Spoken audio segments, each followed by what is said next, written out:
A ver, pensemos en esto. ¿Qué es lo que realmente transforma a alguien que se sabe las leyes en un verdadero jurista?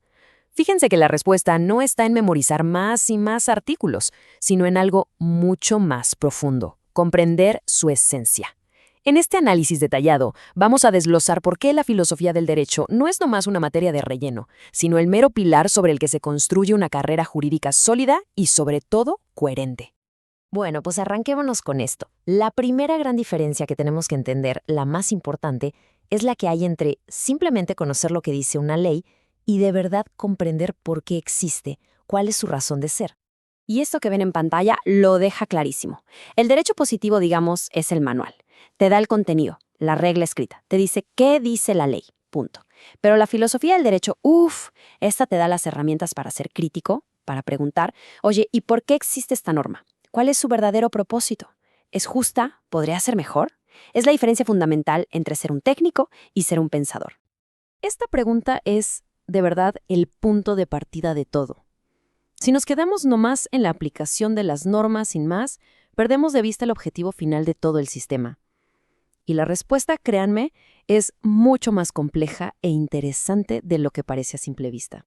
Claro, es obvio que el derecho busca el orden, pero ojo, no a cualquier precio. Su propósito real es encontrar un equilibrio entre ese orden y valores que son fundamentales para cualquier sociedad. Busca la justicia, protege la libertad y nos da seguridad. Cuando uno entiende estos fines, la forma de interpretar y aplicar la ley cambia por completo. Va mucho más allá de solo leer las palabras. Perfecto, ahora pasemos a la segunda parte, cómo esta disciplina moldea activamente el intelecto de quien se dedica al derecho. Y no se trata solo de acumular más y más información, sino de desarrollar una forma completamente nueva de pensar. Lo que me encanta de estos pasos es que nos muestran una evolución. Todos empezamos por memorizar y aplicar. Esa es la base, la parte técnica. Pero el verdadero salto, el cambio de nivel, ocurre en los siguientes pasos, que son impulsados justo por la filosofía. La capacidad de cuestionar lo que damos por hecho y, finalmente, de participar en la creación de derecho a través de la interpretación y la argumentación. Y eso que llamamos pensamiento crítico jurídico es precisamente esa habilidad de no dar nada por sentado. Es la capacidad de analizar conceptos que usamos todos los días, como persona jurídica o culpa, y entender de dónde vienen, cuáles son sus límites, dónde tienen contradicciones. Es llegar a preguntarse, bueno, ¿y por qué obedecemos la ley? ¿Qué le da al Estado el derecho de mandar? Entonces, el punto clave aquí es que la filosofía le pega directo a la herramienta más importante de un jurista, su capacidad de argumentar.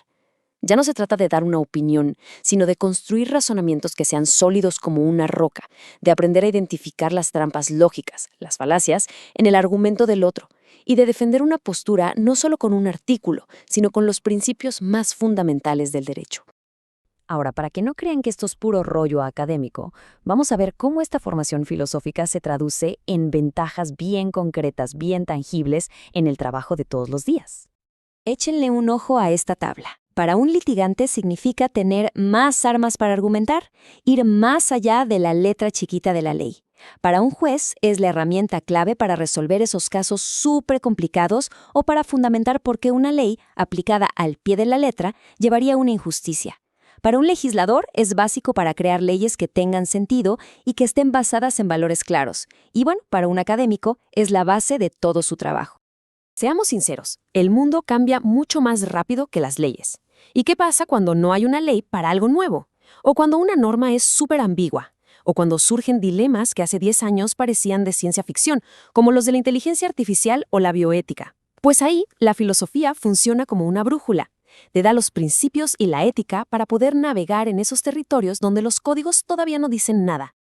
Además, entender las grandes corrientes de pensamiento, como el justnaturalismo, que cree en una justicia universal, o el positivismo, que se enfoca solo en la ley escrita, nos permite, digamos, tener unos lentes de rayos X. Con ellos, podemos ver las ideas que están ocultas en una sentencia o en el argumento de un colega. Cada visión del derecho te lleva a conclusiones diferentes, y conocerlas es vital para entender el juego completo. A ver, que esto quede clarísimo. Estudiar filosofía del derecho no es para los que tienen tiempo libre, es una necesidad, una obligación para cualquiera que aspira a la excelencia profesional. Es simple y sencillamente lo que marca la diferencia entre un aplicador de fórmulas y un verdadero arquitecto de soluciones jurídicas. Híjole, esta metáfora es potentísima. Imaginen a un médico que solo sabe recetar pastillas, pero no tiene ni idea de cómo funciona el cuerpo humano. Sería un técnico, ¿verdad? No un verdadero doctor. Pues es exactamente lo mismo. Un abogado o un juez que solo aplica normas sin entender los principios de justicia, libertad y orden que las respaldan, se queda corto. Le falta esa comprensión profunda que define a un jurista de verdad. En resumen, el resultado de esta formación es un profesional que es capaz de pensar, no solo de memorizar, de cuestionar y no solo aplicar, de crear y no solo repetir, de fundamentar y no solo afirmar. Y quizá lo más importante en el mundo de hoy, de adaptarse a los problemas nuevos que van a seguir surgiendo. Y no, la filosofía del derecho no es una materia abstracta y aburrida, para nada. Piénselo así, es el cimiento de todo. Es la herramienta que nos da el poder no solo de aplicar la ley, sino de pensarla, de cuestionarla y, lo más importante, de crearla cuando hace falta. Es lo que le da coherencia y sentido a todo el edificio legal. Y esta gran idea se puede desglosar en 3 habilidades súper prácticas, súper concretas. 1. Pensamiento crítico, para de verdad analizar. 2. Argumentación sólida, para poder convencer. Y 3. Orientación ética, para saber qué hacer, para decidir correctamente, sobre todo cuando la ley se queda callada. Y ojo, el pensamiento crítico no se trata de dudar por dudar, se trata de hacerse las preguntas importantes. ¿Por qué obedecemos estas leyes y no otras? ¿Dónde están las fallas del sistema? ¿Qué significa de verdad un concepto como justicia o propiedad? Y la pregunta del millón, ¿cómo se relacionan el derecho y el poder en nuestra sociedad? Y estas herramientas nos llevan a diferentes formas de ver el mundo, con consecuencias muy reales. Por ejemplo, el iusnaturalismo te diría que una ley solo es válida si es justa, conecta derecho y moral. Luego, el positivismo te dice, no, una ley es válida porque la dictó la autoridad. Punto. Sin importar si nos parece buena o mala. Y el realismo jurídico es todavía más práctico. Dice que el derecho de verdad es lo que los jueces deciden en sus sentencias, más allá de lo que digan los códigos. Como ven, no son solo teorías de pizarrón, son formas totalmente distintas de entender y ejercer el derecho. Ok, todo esto suena muy interesante en la teoría, ¿no? Pero ¿cómo se ve en la cancha, en el día a día de un profesional del derecho? Vamos a ver cómo se aterriza. Para un juez, por ejemplo, esta formación es oro molido. Le permite fundamentar sus sentencias con una profundidad real, no solo citando artículos. Le da las armas para resolver esos casos dificilísimos, donde la ley no da una respuesta clara, y sobre todo, para interpretar cualquier norma a través de la luz de los grandes principios de la Constitución. Ahora, para quien litiga, para quien está en la batalla legal, la filosofía es un arsenal completo de argumentos. Permite ir más allá de citar el articulito y empezar a construir argumentos basados en principios. Te da la base para cuestionar si una ley es siquiera constitucional y para fundamentar tus recursos de una forma mucho, pero mucho más sólida. Y ni se diga para quien crea las leyes. Es indispensable. Ayuda a diseñar normas que no solo funcionen, sino que estén basadas en valores claros, a pensar en su impacto ético y social antes de que sea tarde, y a construir sistemas legales que tengan lógica y coherencia, no que sean solo un montón de parches. Todo esto que hemos visto nos lleva a una conclusión bien importante sobre el tipo de jurista que se necesita no solo hoy, sino sobre todo de cara a lo que viene. La transformación es radical. Se pasa de ese ciclo de memoriza, aplica, repite, que es lo que hace el técnico, a un proceso activo y dinámico de piensa, cuestiona y crea.